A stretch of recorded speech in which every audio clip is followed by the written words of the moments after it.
They entered the monastery under a vow of secrecy, but no vow could protect them from what waited below. Stone corridors swallowed their prayers, shadows stretched longer than walls. No chants returned to the light, no candles survived their descent. In the crypt beneath, silence answered, and the world forgot they ever existed. The fog clung to the cliff like a living thing. It rolled over jagged rocks, curling into the edges of the abbey, as though trying to swallow it whole. Stone walls glistened with moisture, slick in the early morning light. A lone bell tower pierced the mist, its silhouette fractured by tendrils of cloud from the air. The abbey seemed abandoned, but closer inspection revealed movement. Figures in simple brown robes appeared and disappeared between arched windows, hands clasped in silent prayer, heads bowed. Routine governed every motion. The courtyard was meticulously swept, the hedges trimmed with surgical precision. Even the steps leading to the chapel were aligned perfectly, though a layer of damp settled in the cracks, undisturbed by anyone's presence for hours. Monks moved like shadows in this fog. Their faces were calm, almost serene, yet beneath the serenity, an underlying tension pulsed quietly. Novices whispered to one another in hushed tones. The words were soft, fractured. Hints of fear edged their curiosity. The abbey had stood here for centuries. It had survived storms that shredded the cliffs, winds that tore at the windows, rains that flooded the courtyards. And in all that time, the crypt below had remained, hidden, silent, waiting. One novice, Pietro, lingered near the chapel doors, longer than usual. He traced his fingers along the cold stone. The grooves and chips felt like a message, etched by hands long gone. He tilted his head, listening, but only the wind answered. The daily prayers began. Below, measured chanting that seemed to seep into every corner of the abbey. Each monk's voice merged into the next, creating a rhythmic cadence that was calming. Yet, to the keen listener, there was an irregularity, a pause, a hesitation that stretched unnaturally between syllables. Pietro noticed it. So did the older monk, Father Matteo, but neither commented. Food was prepared quietly. Bowls of gruel and dark bread were set on long wooden tables. Fingers brushed plates, knives scraped lightly. Every sound was measured, too precise, almost rehearsed. Pietro watched, sensing that the simplicity was deliberate, that control extended far beyond mere piety. But something wasn't right. In the dormitories, beds were arranged in perfect lines. Sheets were folded with geometric precision. Pietro's own bed felt too stiff beneath him. He could hear the faintest hum of the stones settling. It was a subtle sound, easy to dismiss, yet it made him uneasy. Something in the rhythm of life here did not match what he knew of devotion. It was deeper. The novices gathered in the library after their chores. Old tomes filled every shelf. The leather smelled of age, of dust, of ink. Pietro found a volume bound in dark brown leather. Its spine cracked when he opened it. There were notes in the margins, scrawled in a precise hand, mentions of the crypt, references to disappearances, brief lines. He went below and never returned. Another, do not follow. The stones remember. He looked around. Other novices were absorbed in their texts. They did not notice his eyes flicking over the passages, or perhaps they did. Perhaps they had read these lines before. Perhaps the warning was part of the lesson. Evening fell, the fog thickened. Candles were lit in the chapel, their flames flickering against the walls. Shadows danced across the faces of the monks. Pietro's shadow stretched unnaturally long along the flagstone floor, and that's when he heard it. A faint sound, barely a whisper, not part of the wind, not part of the chanting. a soft rhythmic scraping from somewhere deep below the abbey. The crypt. Pietro froze. The room felt colder than the encroaching night. He tried to convince himself it was the building settling. That old stone groaned, that moisture dragged through the walls, but the sound persisted. Father Matteo's eyes met Pietro's across the chapel. No words passed, only a subtle shake of the head. A warning. Pietro felt a chill that had nothing to do with the fog outside. Dinner was taken in silence. Pietro's appetite had vanished. He chewed mechanically, eyes darting to corners of the room where shadows lingered a beat too long. Every crick of wood, every scrape of knife, seemed amplified. The abbey was alive, but in a way he did not yet understand. Later, as he washed the bowls, he noticed a spiral of dust disturbed on the floor. No one had stepped there, yet the swirl suggested motion. He knelt, tracing it with his fingers. The pattern was deliberate, human, but unexplainable, and the whispers began, not outside, not in the hallways, but inside his own mind. Small fleeting suggestions, questions, lines of thought he did not recognize as his own. Pietro shook his head, trying to clear them, but the more he tried to focus, the stronger they grew. Sleep came fitfully, dreams of corridors twisting below the abbey, of doors that led nowhere, of shadows that mirrored him, but moved independently. He woke, drenched in sweat, the fog outside pressed against the windows like cold hands. Morning brought no relief. The abbey continued its routine.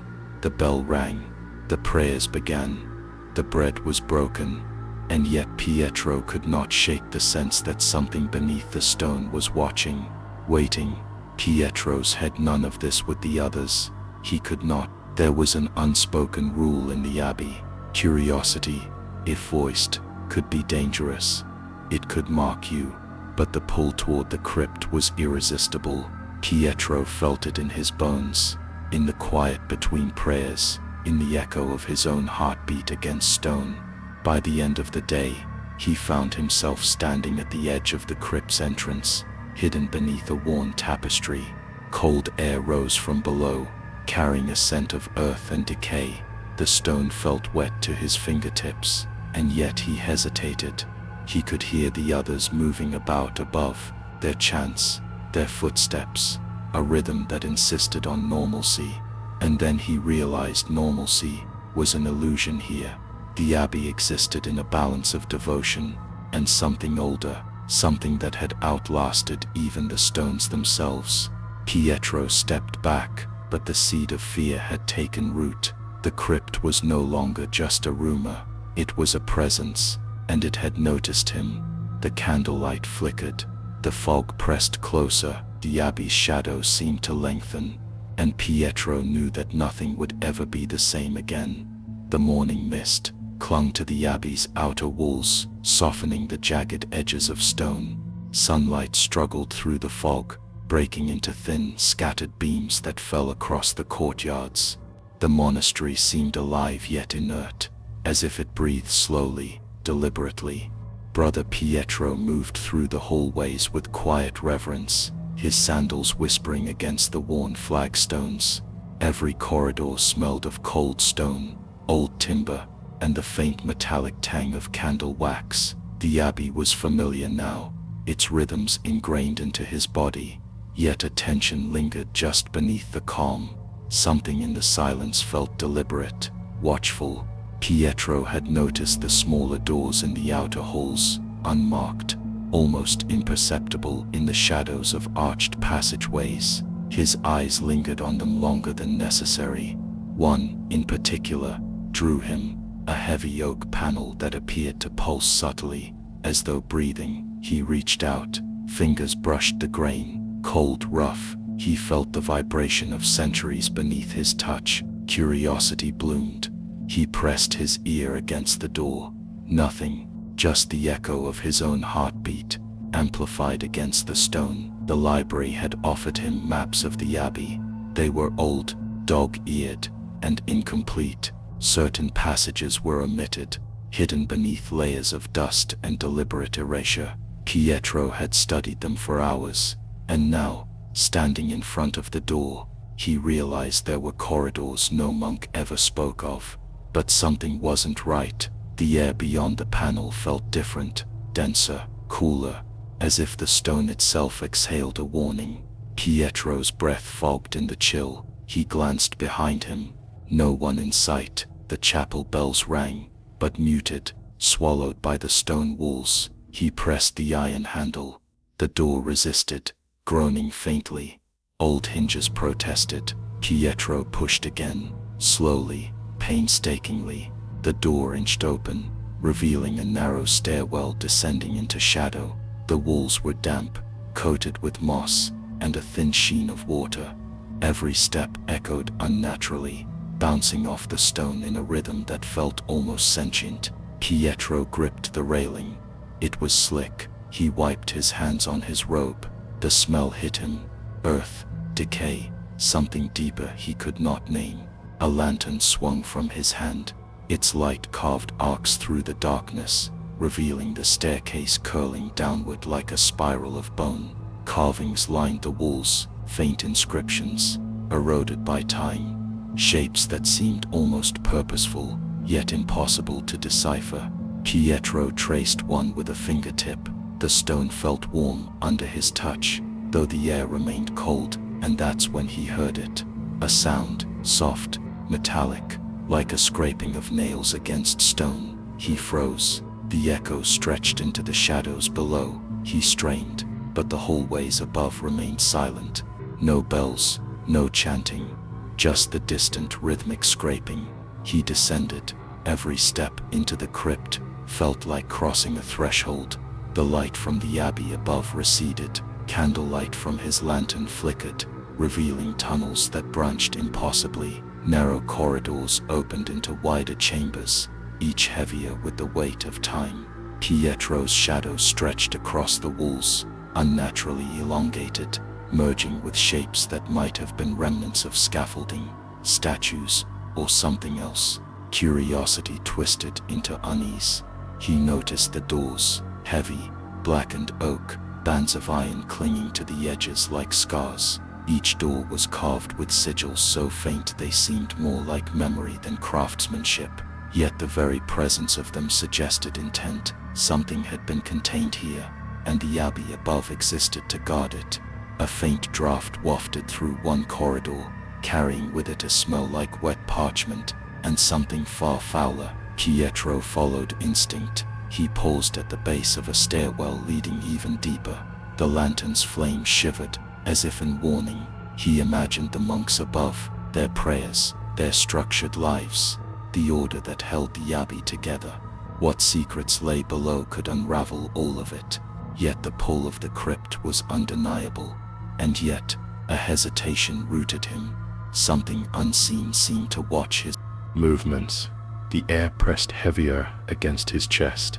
The silence beneath the abbey was not empty. It waited, patient. Pietro found a narrow alcove, and in it, the first door, massive, carved, ancient. He placed a hand against it. The stone and wood seemed to pulse faintly, responding to his touch. A chill raced down his spine. The door had a smell. Old wood, iron, and something else. Something that spoke of time forgotten, of human effort, overwhelmed by gravity and secrecy. Pietro imagined hands that had carved it, decades or centuries ago, driven by devotion or fear, or perhaps both. He pressed closer, his ear against the cool wood. No sound at first. Then, faintly, beneath the rhythmic pulse of his own heart, a sound, soft, almost imperceptible, breathing, or the settling of stone. The crypt beckoned. Pietro stepped back. His mind raced. Every rational thought suggested retreat. The abbey demanded obedience. Curiosity was dangerous. Yet the crypt promised knowledge, something older than devotion, something that had survived storms, neglect, even time itself. He considered leaving, And then the scraping again, louder this time, closer, from behind the door. Not mechanical, not accidental, intentional. He swallowed, the lantern flickered, shadows lengthened unnaturally along the walls. Every instinct screamed to turn back. Every fiber of his being urged him to leave, but he couldn't. He rested a hand on the door. Once more, the pulse beneath his fingers quickened, like the heartbeat of the crypt itself. Paisher knew that stepping forward would change him, that the abbey above might never be the same. In his perception, that curiosity could become obsession in the span of a heartbeat. And yet, he pushed the door. A whisper of air escaped from the darkness beyond. Cool, damp, ancient. The passage opened like a throat, swallowing him. Paisher inhaled the scent of centuries, of earth and stone and decay, filled his lungs. The crypt waited, and Paisher stepped inside. The lantern cast a narrow cone of light ahead, revealing the first of many tunnels. He could not see the bottom, he could not see the end, but he could feel the presence there. Not alive, not dead, just aware, watching, patient, and the abbey above continued its routine, entirely unaware. Paisher took a step deeper, and then another. The pull of the crypt was undeniable, and something ancient and deliberate acknowledged his presence. Mist hung low in the abbey's courtyards, clinging to the stone like a second skin. The early morning sun pierced the fog in weak, scattered shafts, illuminating the dew on the flagstones. Every surface gleamed, damp and cold, as though the abbey itself had been washed in silence. The monks moved through their morning prayers with meticulous precision, hands clasped, heads bowed, voices rising and falling in measured cadence. Yet beneath the ritual, unease was beginning to fester. Paisher noticed it first. The subtle shift in rhythm, a hesitation in a chant, a pause too long between syllables, something imperceptible to the untrained ear, but tangible. Candles flickered in the chapel, their wax pooled into irregular patterns. Paisher's gaze lingered. The flames seemed to catch shapes, brief, fleeting impressions, almost symbols. He knelt closer, tracing a line on the wax with a fingertip, a mark he could not recognize. Not Latin, not any script he knew. A deliberate impression, but something wasn't right. The same symbols began to appear elsewhere, on walls along the corridors, on wooden beams in the dormitory. Paisher saw them first in the smallest hole, where novices passed in silence. Tiny scratches, deliberate, precise. He could not tell if they had been there for years, or had appeared overnight. The ambiguity gnawed at him. Dreams followed. Paisher awoke gasping. Sheets twisted around his legs. Hollow voices whispered his name, faint and indistinct, but unmistakable. Not in the language of the abbey, not in Latin, just sound, echoes of intent. Other monks reported the same. Father Matteo had confided in Paisher one evening, his voice low, almost afraid to carry beyond the walls of his cell. Names whispered, rooms that seemed to breathe, candles that flickered without wind. Sleep had become a liability. Even prayer no longer comforted them. Paisher knelt at the altar one morning, head bowed, voice joining the chorus of chants. He felt nothing. The words left his mouth as habit, empty and mechanical. The ritual had no warmth. The devotion had no weight. The abbey, which had once been sanctuary, now pressed upon him like stone against skin. The courtyard was silent that afternoon. Paisher walked the narrow path between trimmed hedges. The air smelled of wet earth, moss, and the faint decay of fallen leaves. And yet he could feel it. A presence, not seen, not understood, but present, observing. Paisher and sound echoed in the far corridor. Paisher froze. It was faint, almost playful in its randomness. He followed it, each step deliberate, careful, the corridor walls cold and damp, closed in around him. He reached a section he had passed 100 times, but tonight it felt unfamiliar. The candles lining the hole were flickering, wax dripping in strange shapes, and that's when he saw it. A symbol etched into the wall, small, intricate, a circle intersected with lines, asymmetric yet perfectly measured. Perched traced it with a trembling finger. The stone was warmer than surrounding walls, alive in a way he could not explain. His mind resisted the conclusion, yet he could not deny the reaction. Perched retreated, but the sense of being watched grew. Each shadow seemed heavier, each corner contained possibilities. A door at the end of the hole, usually mundane, now seemed to breathe, expanding and contracting with subtle rhythm. The monks gathered that evening for vespers, faces pale, eyes darting. The ritual continued, but the energy was fractured. Perched noticed Father Matteo's hands shake as he recited the prayers. The novices whispered in corners, glancing at each other with fear, barely masked as obedience. Sleep came reluctantly. Perched dreamed again. The corridors twisted, shadows moved independently of the lanterns.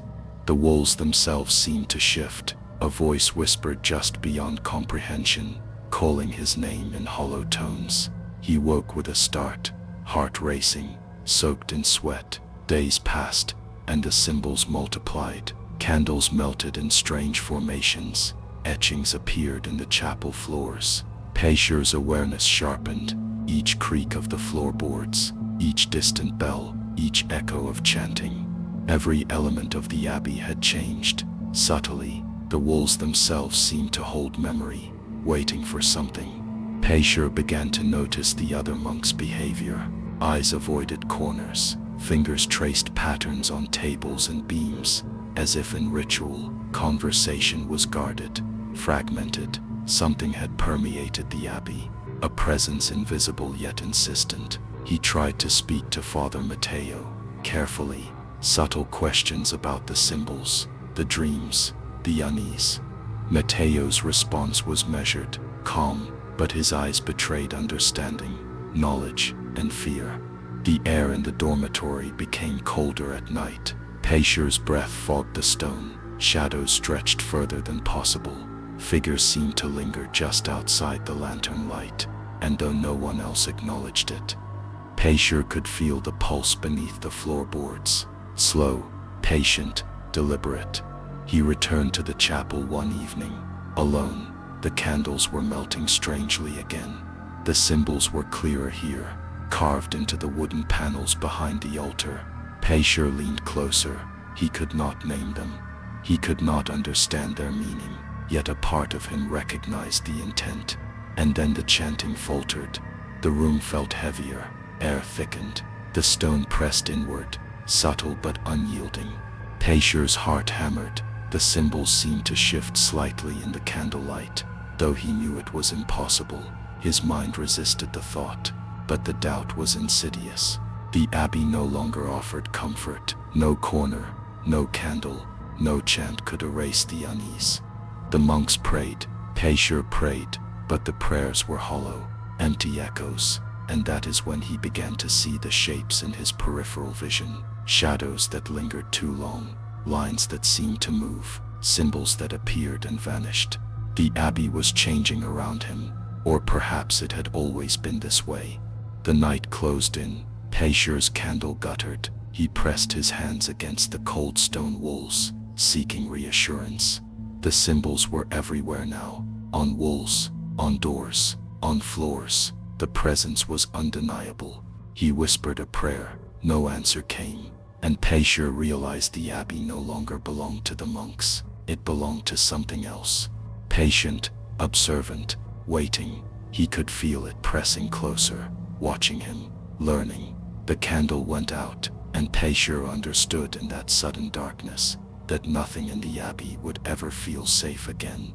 Fog rolled through the abbey courtyard, softening the edges of the stone walls. The bell tower loomed in the distance, muted by mist. Its shadow stretched across the cloister, long and dark, as though reaching for the chapel itself. Brother Perched moved with the others, but his attention was drawn to Brother Luca, young, earnest and new to the abbey. Luca carried a censer of incense with careful measured swings. The smoke curled upward, twisting in the shafts of light that fell through the high windows. The smell was thick, sweet, clinging to stone and robes alike. Luca descended toward the stairwell that led to the crypt. The steps disappeared into shadow, the walls damp and slick, with centuries of moisture. Perched watched, the lantern in his hand trembling slightly. He hesitated. The abbey had rules. Certain areas were forbidden to novices. Yet Luca moved without fear, as though drawn by curiosity, stronger than caution. The air seemed to shift as he stepped into the stairwell, cooler, denser. The faint metallic tang of earth and old stone filled the nostrils. Minutes passed. Perched waited. The rhythmic swing of the censer's chain should have been audible, yet the sound grew faint, then vanished, and that's when he heard it. A scraping, soft, irregular, echoing up the stairwell. Perched froze. The shadows of the corridor deepened, stretching toward him. He called Luca's name. No answer, only the scraping. He ran toward the stairwell, voice rising. Brother Luca. Silence. The crypt door loomed at the bottom of the stairs. Perchet's lantern revealed a narrow slit of darkness beneath the ancient oak. The air was cold, almost wet. The scent of earth and decay was stronger here. He stepped forward, peering into the darkness. Something felt wrong, but something wasn't right. The censer lay abandoned at the top of the stairs. Smoke still curled from it, curling in the air, as if hesitant to rise further. Perchet knelt, fingers trembling. No sign of Luca, no footprints, no movement, only the heavy, oppressive silence. He heard it again, the scraping, closer this time, not metallic, not the sound of falling stone. It was deliberate. It was watching. Father Matteo appeared in the corridor behind him. His face was calm, but his eyes betrayed the weight of understanding. He placed a hand on Pietro's shoulder. "Do not go further," he whispered. "The crypt is not for the living." But Pietro couldn't step back. Something in him demanded he understand, that he see what had claimed Luca. The abbey above seemed distant, unreal. The routine of prayer, the sound of chanting, the scent of incense, all hollow now. He descended. The steps were slick beneath his feet. Each one echoed in the narrow shaft of stone. He reached the bottom. The crypt stretched ahead, low-ceilinged, lined with ancient coffins and niches. The shadows were thick. The lantern's flame cast shapes that writhed across the walls like living patterns. And that's when he heard it again. Not scraping, not wind, a whisper. Luca's name. Faint, hesitant, almost imploring. Pietro followed the sound deeper. His heart raced. Every instinct screamed retreat. But he could not. The walls here were cold, damp. Moss and mold clung to every surface. Strange symbols, etched crudely into stone, marred the crypt floor. Pietro traced one with a finger. The mark seemed older than the abbey itself, worn smooth in places, jagged in others. A record, a warning, a sudden draft. The lantern flickered, shadows twisted. Pietro's chest tightened. He could feel the weight of the crypt pressing in. He called Luca again. Silence answered, only the faint echo of his own voice. And then a noise. Not a voice, not footsteps. Something deeper, resonant, a vibration in the stone, in the air, in his bones. Pietro froze. The walls themselves seemed to watch. Shapes moved just beyond the lantern's glow. Pietro's rational mind attempted to explain them. Architecture, shadows, imagination. But the instinctive fear was undeniable. He pressed on. The crypt branched into narrow tunnels. Each turn felt deliberate, designed to disorient. The faint whispering persisted, now in fragments. Luca's name. A plea. A warning. Pietro could not tell which. He stumbled into a small chamber. Stone walls pressed close, niches lined with remnants of past burials. The air was thick, almost suffocating, and there, in the center, the censer lay again. No smoke, no trace of Luca, only the cold, damp stone. Pietro's lantern cast a long shadow, movement at the edge of vision, a fleeting figure, gone before he could focus, and that's when he realized the crypt had changed. Or perhaps it had always been this way. Its presence was patient, deliberate, waiting for those who sought too far. Father Matteo's warning echoed in his mind. The crypt is not for the living. But Pietro could not leave. Not yet. Not when the sound of Luca's voice, real or imagined, pulled him deeper. The air grew heavier. The stone walls seemed to close in. Every breath drew the scent of decay, and centuries-old stone deeper into his lungs. And then silence. No scraping, no whispers, nothing. Only the oppressive weight of absence. Pietro knew, in that instant, that the crypt had claimed another, and that the abbey above remained oblivious. The chamber seemed endless, each shadow more intent than the last. Pietro's hands trembled, his lantern flickered, and in the silence, he felt the crypt shift, patient and knowing, as though acknowledging his presence. He took another step, and the air pressed down harder. And Pietro understood. The abbey had lost more than one novice, and the crypt was not done. Fog clung to the abbey's outer walls, curling around buttresses and spilling over the stone steps like slow-moving water. Candlelit glimmered through narrow windows, slicing the darkness into fractured beams. The air was cold, damp, and carried the faint metallic scent of wet stone. Survivors spoke of nights when shadows moved independently of their source. Pietro described it first. Walking the dormitory hallways, he saw shapes flicker against the candlelight, bending at angles no human could achieve. Figures seemed to linger at the periphery of vision, vanishing when looked at directly. But something wasn't right. Objects shifted in subtle ways. Bowls rattled on tables in empty rooms. Lanterns tipped slightly, though no hand had touched them. Sheets fluttered on beds where no one slept. Pietro noticed it first, then Matteo, then the others. A consensus formed silently. Through wary glances and hesitant murmurs, the chanting had changed. No longer Latin, no longer uniform. Words emerged in a rhythm that mimicked prayer, but the language was unfamiliar. Syllables sharp, guttural, sometimes lilting. The sound rolled through the corridors and refilled the spaces in ways the abbey had never known. Pietro paused mid-step, listening, and that's when he heard it. A faint whisper, weaving between the syllables of the chant, calling names, not his own. Not anyone he recognized, yet intimate, urgent.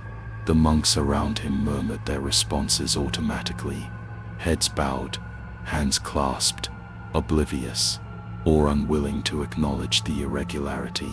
Candles burned differently, wax pulled in strange asymmetric patterns. The light danced with intent, exaggerating the shadows, elongating them across the walls. Pietro's shadow merged with another, a shape darker than mere absence. He blinked. Nothing, and yet the impression lingered. The library became a place of paranoia.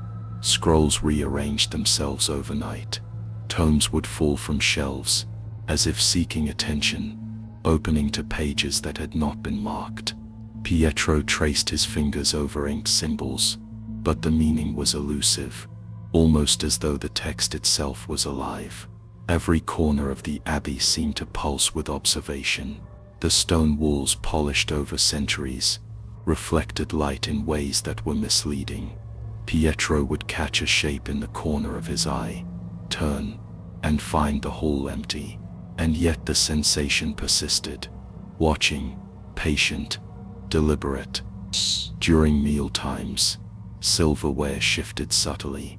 Cups slid along the table when unobserved. Plates rocked.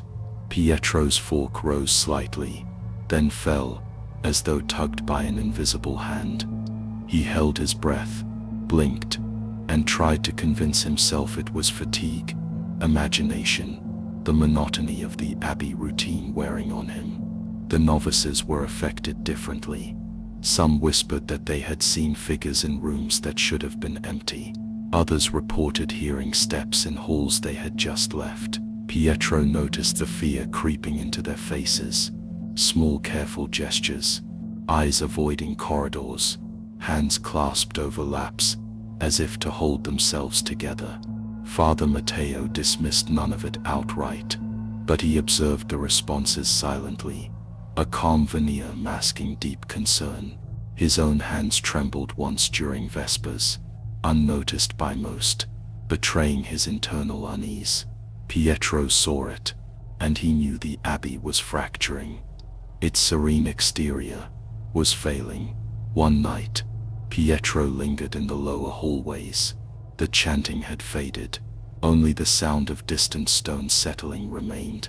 Shadows pulled in corners, thicker than the darkness around them. Objects levitated slowly. A book rose from a shelf, spun once, then fell with a muted thud. Pietro exhaled sharply, trying to steady his racing heart. The air smelled of incense mixed with something older, heavier, earth and stone. Yes, but also decay, something deep and latent. Pietro followed the scent, moving toward the chapel. Candlelight flickered across walls, creating movement where there was none. A crucifix appeared to bend toward him. A statue's shadow stretched unnaturally, and that's when he heard it again. Not the scraping or whispers of before. A low murmur, almost a chant, but not in any language he knew. The sound resonated from beneath the abbey, somewhere in the depths where the crypt waited. It was structured, patient, insistent. Pietro felt a pull toward it, against reason, against fear. The pull was magnetic, impossible to resist. He followed the sound, each step measured, deliberate. Though his mind screamed retreat, the walls seemed to respond. Shadows shifted to guide him, or perhaps to mislead him. The floorboards creaked underfoot, though no weight should have fallen there. Objects in the halls shifted as he passed. A chair tipped slightly. A book slid an inch. The novices whispered behind closed doors. They prayed quietly, but their voices trembled. Even Father Matteo, normally steady, seemed on edge.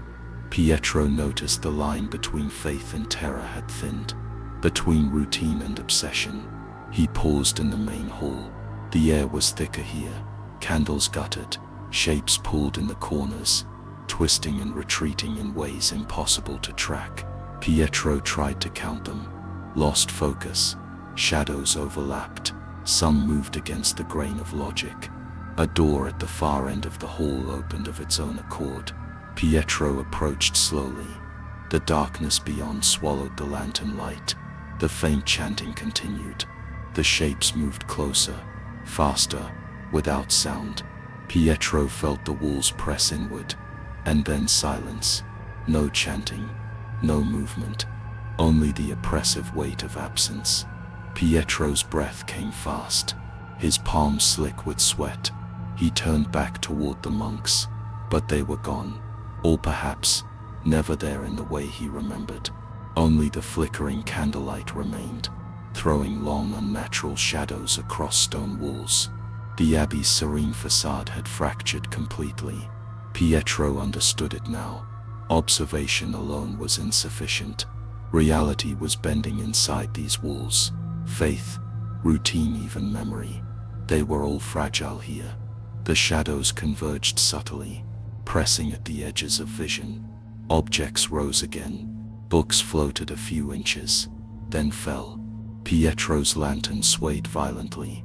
Light fractured across walls, and Pietro knew the abbey was no longer merely a place of worship. It was a space alive with attention, with intent, patient, deliberate, and wholly alien. He stepped back, breath shallow. His hands trembled. The floor seemed to pulse beneath him, and the shadows watched, waiting. Mist hung thick over the abbey's parapets, curling around stone gargoyles, and spilling into the courtyards below. The air was damp, carrying the faint metallic tang of iron and wet stone. Candles flickered behind high windows, their light fractured by streaks of fog. A small group gathered at the crypt's entrance. Pietro led them, lantern in hand. Behind him, Father Matteo's calm presence offered a thin reassurance. Two novices followed, their robes brushing the stone steps, voices low, hesitant. The censer swung slowly, releasing tendrils of incense that mingled with the chill. The oak doors loomed ahead, massive, scarred with age. Pietro's hand rested on the iron handle, cold, solid, ancient. The hinges groaned as the door inched open. A draft rose from below, carrying a scent of earth, mold, and something older, something that hinted at time before the abbey itself. The first steps down the stairwell were cautious, damp stone slick beneath their sandals. Each footfall echoed unnaturally. Shadows clung to corners, merging and twisting as if alive. The air grew colder, denser, heavier, but something wasn't right. The corridors beneath were narrow, winding, impossible. Hallways branched in ways that contradicted memory. Pillars shifted when glimpsed from different angles. Each turn led them further from the stairs, though logically they could not have strayed so far. Pietro's mind strained to reconcile the geometry. The crypt's layout refused comprehension. Soft whispers emerged from the darkness, indistinct at first, almost unintelligible, then clearer. Names, instructions, commands, not spoken in Latin, not in any familiar tongue, but understandable. The mind translated them, subtly, instinctively, and that's when he heard it. A low hum vibrated through the walls. The stones seemed to pulse in rhythm with the sound. The floor beneath them shivered faintly, tactile and deliberate. Pietro reached down, brushing his fingers over cold, damp stone. The vibration responded. His heartbeat quickened. The crypt was not empty. Candles along the walls flickered without wind. Shadows moved against them, separating from objects, twisting into shapes that did not belong. One novice stumbled, pointing toward a corner where darkness pooled, and a faint light seemed to recede as they approached. Pietro tried to maintain composure. He checked behind him. The passageway back was no longer visible in the same way. Pillars had shifted, stone had stretched. The stairs above seemed farther, above logic, above reason. The whispers grew insistent. Commands, suggestions. Step forward, do not turn. Listen closely. They were not malevolent, exactly, but they were compelling, impossible to resist. Pietro felt himself yielding, compelled by the sound, though he fought against it. They came to a chamber, low ceiling, moss-lined walls, niches in the stone held objects, remnants of centuries, broken vessels, rusted chains, candles long extinguished. The air was thick, tactile, almost viscous. Moving through it felt like swimming through water. Every breath was heavier, that every movement required effort. Then the objects began to shift. Lanterns swayed, candles lifted slightly, hovering for a moment before settling. A rusted chain quivered along the wall as though stirred by invisible hands. Two novices gasped, gripping one another. Pietro felt a tremor in the stone beneath his feet. The chamber itself seemed alive, aware of their presence. The corridors twisted again. Passageways looped impossibly. Landmarks that should have offered orientation contradicted each other. The group argued quietly. Voices tense. Logical explanations failed. Each member questioned their own senses. Pietro's rational mind struggled to keep pace. A whisper called his name, softer, urgent. He turned. Shadows recoiled, then reformed in shapes he could not define.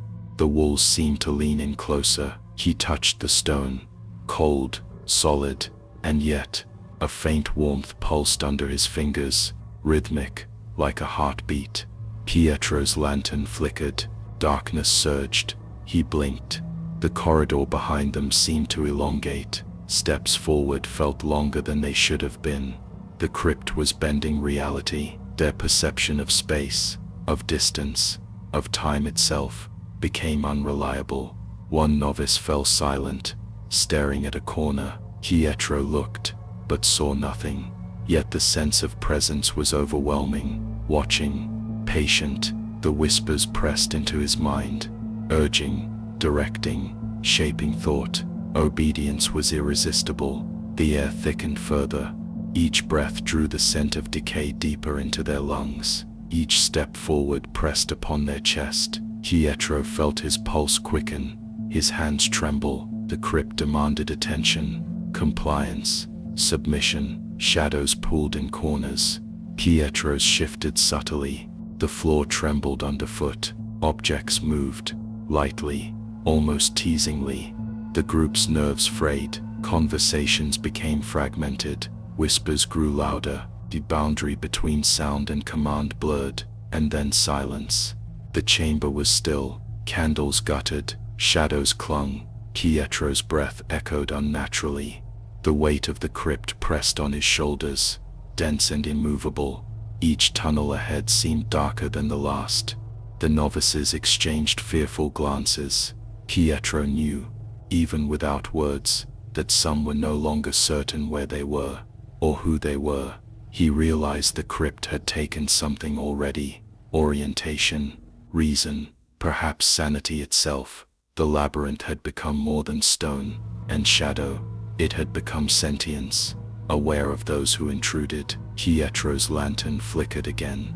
Light stretched unnaturally, casting impossible angles. Shadows pulled closer.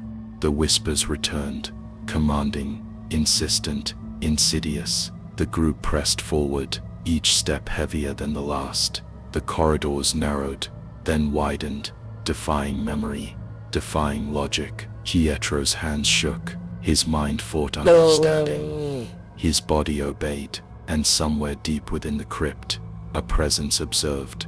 Prescient, knowing, calculating. Pietro felt the first tremors of collapse. The crypt was no longer merely a place beneath the abbey. It was a force that reshaped perception, that demanded obedience, that began to dissolve the boundary between mind and environment. The walls seemed closer. The floor vibrated. The air was thick with whispered commands. Pietro's lantern flickered one final time, and he understood. There would be no simple return, no safe ascent, only the descent into the crypt, into madness. Moonlight filtered through the high windows of the abbey, pale and fractured, brushing against the altar in slow, deliberate streaks. Dust motes swirled in the light, suspended in silence. The air was thick with incense and cold stone, heavy with centuries of ritual. Pietro approached the altar cautiously. Behind him, Father Matteo's presence offered calm, but the others lagged, hesitant. Lanterns cast flickering light over polished wood and carved stone. The altar itself seemed ordinary, serene, a focal point of devotion. Yet something whispered beneath that serenity. Hidden in the seams of the stone floor, he noticed the first anomaly, a faint groove in the marble, almost imperceptible. Pietro knelt, brushing away dust and grime. The edge of a hinge appeared, a door, locked, hidden. Its presence contradicted the apparent simplicity of the altar. but something wasn't right. The group moved closer, the novices silent, wide-eyed. Pietro traced the edges of the hidden door. Carvings ran along the frame, symbols half erased by time, yet deliberate. Lines intersected in ways that suggested intent, patterns meant to convey meaning, warnings, invitations. Pietro's fingers trembled. A cold draft escaped from beneath the door. The smell of earth and old wax rose, faint but insistent. He pressed his ear against the wood. Silence. Then almost imperceptibly, a breath like his. And that's when he heard it. A faint sound. Not wind, not air escaping. A whisper, low, measured, indistinct yet coaxing. Names perhaps, commands perhaps. Pietro felt the weight of attention in the chamber. The altar above was a veil. The truth lay beneath. Father Matteo examined the surroundings. The floorboards were worn, dust patterns disrupted. A small niche in the wall contained fragments of parchment, faded with age. Pietro picked one up. Symbols, drawings, meticulous, diagrams that suggested ritual, intentional, sacrilegious. Candles along the walls flickered. Despite the still air, shadows stretched unnaturally. Pietro's lantern caught the edge of something metallic beneath the altar. A latch, a mechanism, hidden for centuries but still functional. He pressed it. A click echoed. The hidden door swung open slightly, revealing stone steps leading down. Darkness beyond. A smell of damp earth and old incense. The descent beckoned, slow and deliberate. The group hesitated. Each step into the shadows felt heavier than the last. The walls seemed to absorb light, the air thick with expectation. Symbols etched into the walls pulsed subtly, catching the lantern glow like wet stone. Pietro's stomach tightened. The abbey above felt distant. The chamber below revealed murals, faded, grotesque, scenes of ceremony, figures cloaked, faces obscured, kneeling before altars not unlike the one above. Pietro traced a line of paint with a trembling finger, symbols intertwined with human forms, a suggestion of ritual, intentional, systemic, ancient. Objects were placed methodically, relics, broken chalices, bone fragments. Each item spoke of purpose, each arrangement deliberate. Pietro could not reconcile this with the devotions above. The abbey's serenity was a facade. The whispers persisted, now louder, more structured. Commands, invitations. The words carried urgency, authority, obedience. The group huddled closer, lanterns held high. Pietro's lantern light bounced across murals, depicting acts he dared not name aloud.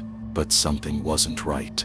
The walls themselves seemed to lean slightly, imperceptibly. Angles shifted. Hallways beyond the chamber twisted just out of sight. The crypt's influence permeated the space. The evil was systemic, deliberate, not localized, not an anomaly. Centuries old, active, patient. Pietro moved further into the chamber. Symbols etched along the floor were precise, geometric, patterns repeated with obsessive regularity. The more he observed, the clearer the intention became. This was a design, a network, a system, a framework for acts long concealed. The novices whispered, voices shaky. Each of them sensed it. The presence beneath the altar was attentive, conscious, waiting. Pietro noticed subtle movement. Shadows along the murals shifted. Candles swayed slightly. A chalice rose a fraction of an inch. The air pressed heavier, and that's when he realized the magnitude. This was not the work of a single mind, not a singular act of deviance.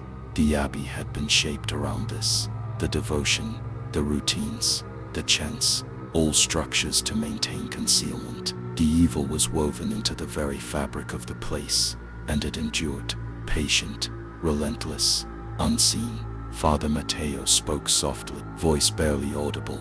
We cannot unsee this. We cannot ignore it.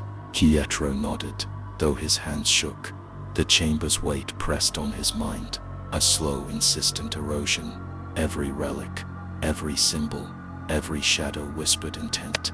The abbey's devotion had been a mask. The altar above, serene and sanctified, hid corridors of corruption beneath. Pietro felt the crushing weight of centuries pressing into his consciousness. The group retreated slightly, lanterns illuminating edges of the chamber. Each step seemed measured, resisted. Objects shifted subtly, as though acknowledging their movement. Pietro felt eyes behind the murals, patient, calculating. The descent into the hidden chambers revealed a truth impossible to ignore. The abbey's evil was deliberate, organized, and enduring, not random, not isolated, systemic.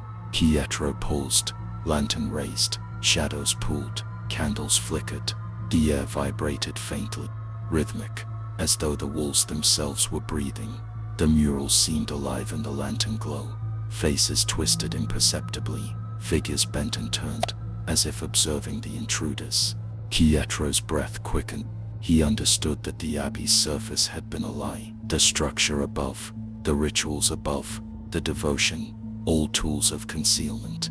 And in that instant, he realized the abbey was complicit, not in error, not by accident, by design.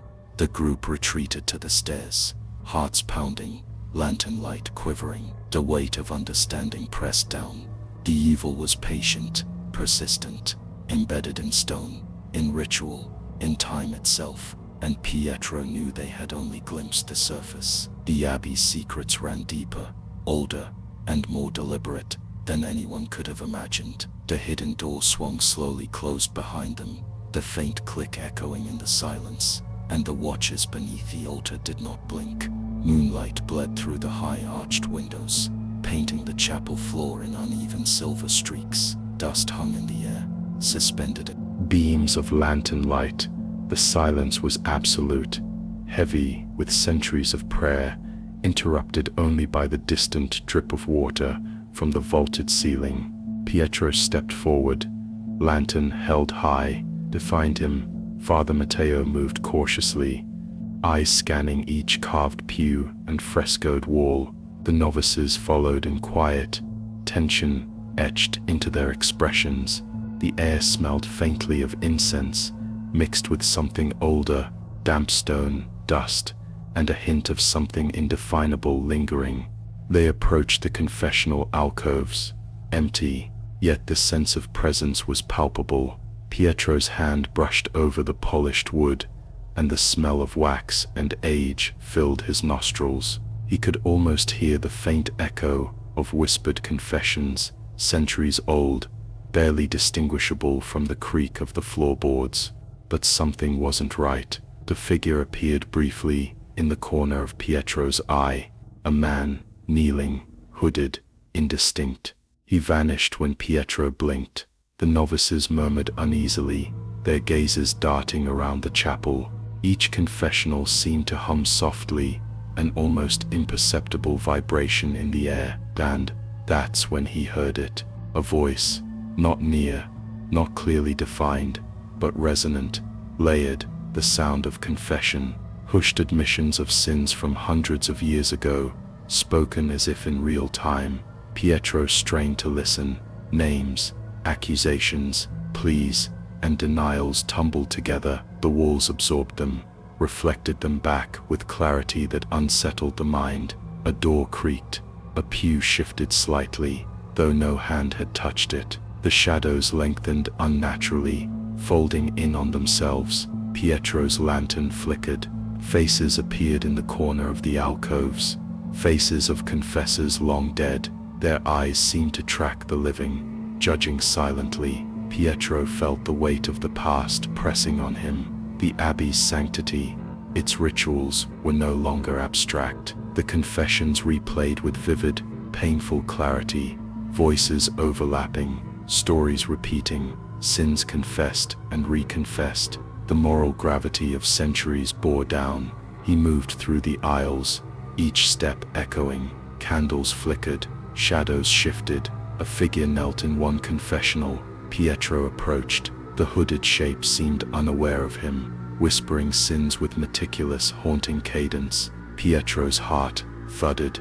He could see every tremor of the figure's hands, every pause, every subtle motion.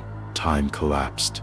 The past was present. The novices whispered, barely audible. Their eyes widened as another confessor appeared at the opposite end of the chapel. The walls themselves seemed to pulse with these echoes, amplifying every confession, every whisper, every judgment. Pietro's rational mind recoiled. His faith wavered. The weight of witness was oppressive. A faint chanting began, not the prayers of the abbey, but repetitions of confessions, overlapping, layered. The sound seemed to emanate from the very stones. Pietro felt compelled to kneel, to listen, to participate, though he did not understand why. The moral labyrinth ensnared him, but something wasn't right. Figures shifted imperceptibly. Shadows moved across the marble floors without source. A chalice slid a fraction along the altar, as if nudged by unseen hands. The whispers became urgent. Not just confession, but demand. Repent, observe, judge. Pietro's mind raced to keep pace, to understand, to resist. He noticed movement in the frescoes, eyes subtly following, lips of painted saints twitching, almost imperceptibly, shaping syllables Pietro could not comprehend. The chapel seemed alive, observant, patient, waiting for acknowledgement, and that's when he heard it again.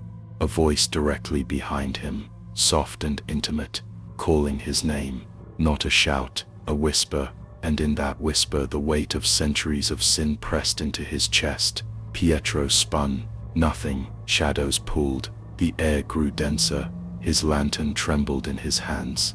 He stumbled into the central aisle. The confessions grew louder, overlapping, each story more vivid than the last. Pietro saw one confessor replay an act of betrayal, another a theft, another a violent sin.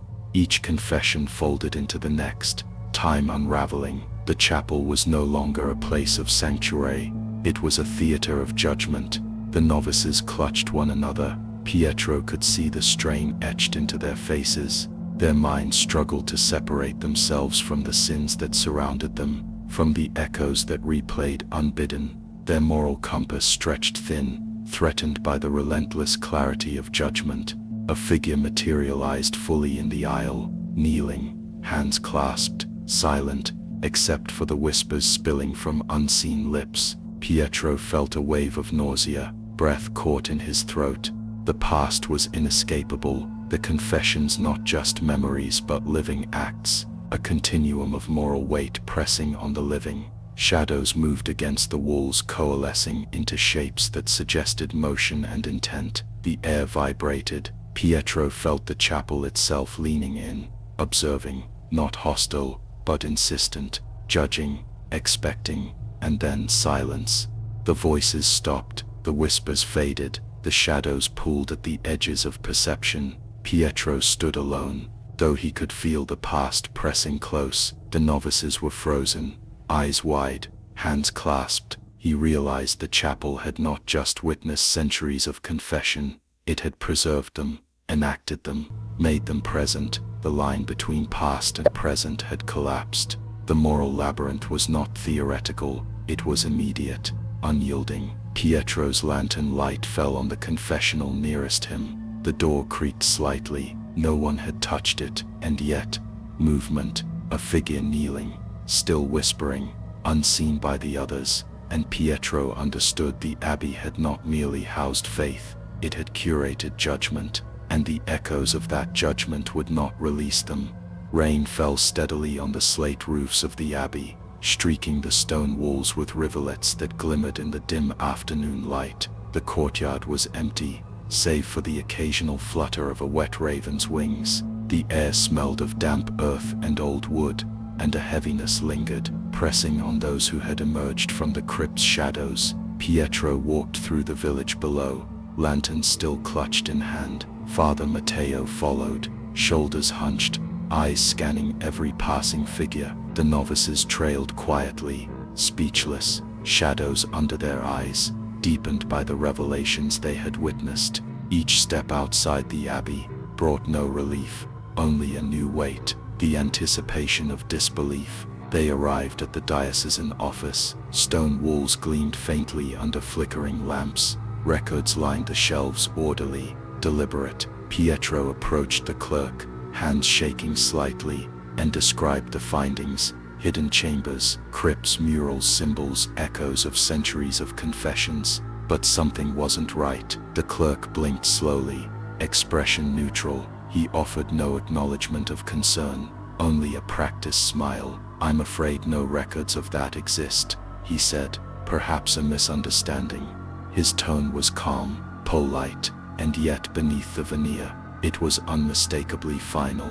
Pietro insisted: names, dates, observations, each detail met with bureaucratic repetition, forms to fill, permissions required, procedures to follow. Each step delayed the truth, each request deflected, a wall of procedure and indifference, unyielding. And that's when he heard it, the low murmur behind the office door. Voices of officials, sharp, deliberate, threatened legal action. Words like slander, defamation, and unauthorized investigation echoed, leaving a taste of fear on Pietro's tongue. Every assertion of truth was met with an equal, invisible force pressing back. He tried again, sent letters, filed reports, called higher authorities. Each response was the same: polite, structured, and empty. Records that should have existed vanished, notes erased, files never arrived, archives were inaccessible. The abbey's history was rewritten before their eyes. The group realized the scale: not just a single act of concealment, but systematic erasure. The institution itself had become an extension of the abbey's cryptic will, obfuscation as ritual, silence as authority. Pietro's stomach churned. The abbey's horror extended beyond stone and shadow. It had seeped into the mechanisms of power. Documents that should have contained confessions, reports, or maintenance logs were either missing or altered.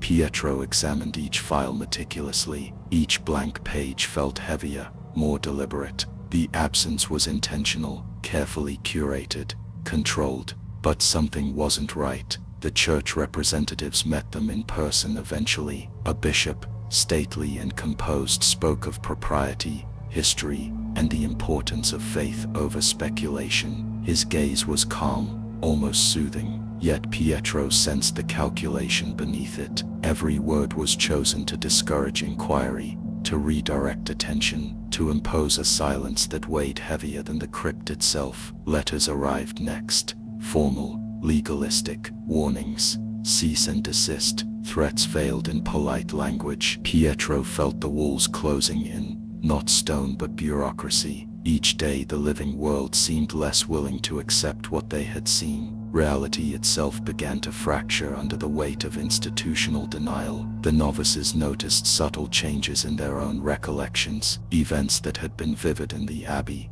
began to blur, details slipping away. Faces of apparitions became harder to recall, memories warped under the pressure of external insistence. The abbey's influence had extended beyond its walls, into the minds of the witnesses themselves. Pietro confronted Father Matteo. "They will never acknowledge it," he whispered. "They are complicit, all of them." Matteo did not reply. He looked at the files, the letters, the faces of the clerks. He understood. Complicity was not optional. Silence was the law. Truth had no place here. Shadows lengthened in the office, the flickering lamps casting elongated shapes across the stone floor. Pietro could feel the weight of the abbey's presence even here, as if its walls extended into the village, through ink and paper, through legal language, and bureaucratic calm. And then the realization hit fully. The terror was not confined to the crypt or the abbey. It had spread into the institutions designed to guard faith, into the very structures meant to protect and preserve. The group left the diocesan office quietly. Rain had intensified. The streets glistened. Pietro's hands were clammy. The novices were pale, silent. Father Matteo's gaze lingered on the office doors, unblinking. The abbey above waited, indifferent to their reporting. The crypt's secrets remained intact, and the institution that should have intervened had become an extension of its concealment, patient, methodical, and impenetrable. But something wasn't right. The wind carried faint echoes of chanting from the abbey, almost as if mocking their attempts at disclosure. Shadows pooled in corners, moving subtly against the light. Pietro could feel eyes watching from unseen angles, and that's when he heard it. A soft click, distant, deliberate. The files they had touched, the reports, the documents, shifted slightly on the shelves, as though guided by unseen hands. No one was present, yet everything moved. Pietro's heart quickened. He understood finally. The horror they faced was larger than the abbey, older than the crypt. It was systemic, enforced by faith, authority, and silence, and it would persist, patient and hidden, long after they departed. The streets glistened with rain. Pietro exhaled, knowing the world above could deny the darkness, but could not erase the memory of what had been witnessed. The abbey and the church were one, and they would not let the truth escape. Twilight hung over the abbey like a heavy veil, the last rays of sun catching the tips of the stone spires and scattering across the courtyards. Fog crept along the cliff edges, curling around carved statues and moss-stained walls. The scent of damp stone and old incense lingered, thick and insistent. Pietro walked slowly through the nave, lantern light bouncing against carved pews and the polished altar. Father Matteo followed, steps measured, eyes scanning the shadows that pulled in corners. The novices trailed, silent, their faces pale, voices swallowed by the vast emptiness. Each breath carried the memory of what they had witnessed below. The confessional doors loomed ahead, closed, oak and iron, solid and deliberate. Pietro's hand hovered over the wood, but he did not touch. The doors seemed heavier now, not merely in weight, but in presence. The abbey's darkness had followed them to the threshold, but something wasn't right. The silence inside was not simple absence. It pressed, dense and watchful. Faint whispers trailed in the corners of their hearing. Names murmured softly, syllables that suggested confession, accusation, and something unnameable. The group froze.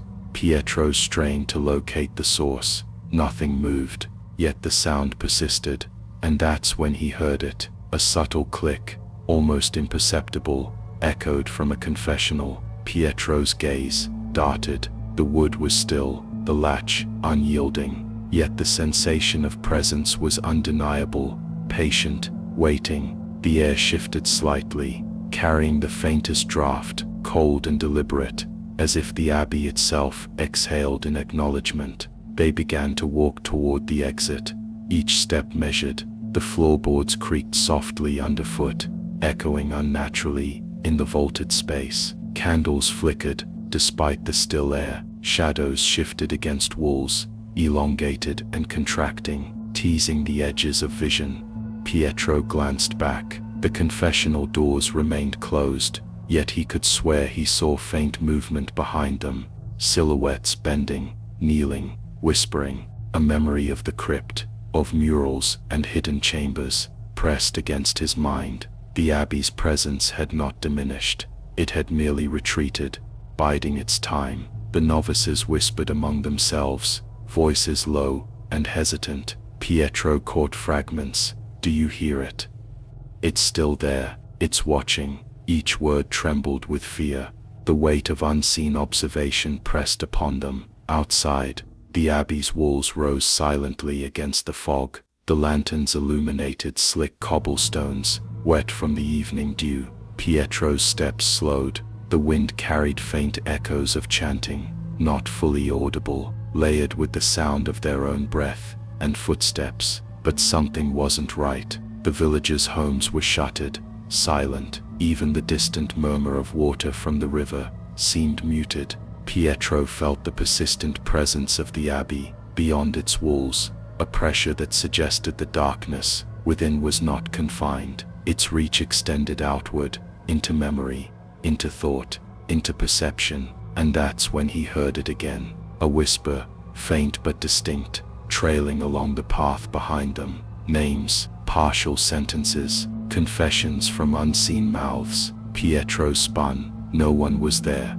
The wind stirred briefly, carrying the sound forward, as if confirming that the abbey's secrets were not so easily left behind. They reached the gate. Heavy iron swung closed with a slow, deliberate creak. The abbey receded behind them, massive and silent, yet the sensation of observation persisted. Pietro's hands trembled slightly as he lowered his lantern.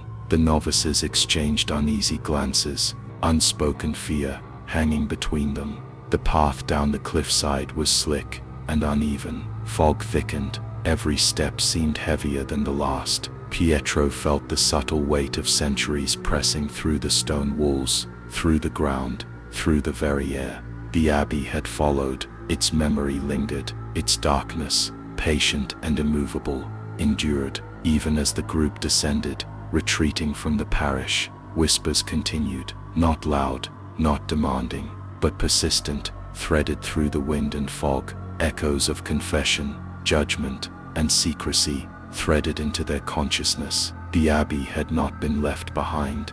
It had left a part of itself with them. The novices shivered. Pietro's breath came in shallow, measured bursts. Father Matteo's face was solemn, unreadable. The abbey's presence, silent yet alive, had seeped into their minds, and the memory of what they had uncovered refused to fade. The church above remained calm, windows dark, doors shut, the stone facade serene in the evening light. But Pietro knew the surface was a lie. Beneath, the confessional doors waited. Behind them, centuries of secrecy persisted, patient, hidden, and watching. They reached the village edge, lanterns extinguished, footsteps on wet cobblestones. Silence stretched outward, but the whispers continued, threading through the night. Pietro's heart thudded. The abbey had not released them. It had merely masked its presence, burying the truth superficially, leaving echoes to haunt. And in the final moments before the darkness of the night swallowed them completely, Pietro understood. The parish could be abandoned. The investigators could leave, but the abbey's influence would never truly be gone. Its shadows lingered, patient, deliberate, and eternal. The wind carried one last faint murmur, a confession, unfinished, a name, spoken too softly to understand. Pietro shivered. The abbey waited, always waiting, and the silence behind the curtain was far from empty. True horror often lies not in what is seen, but in what devotion blinds us to.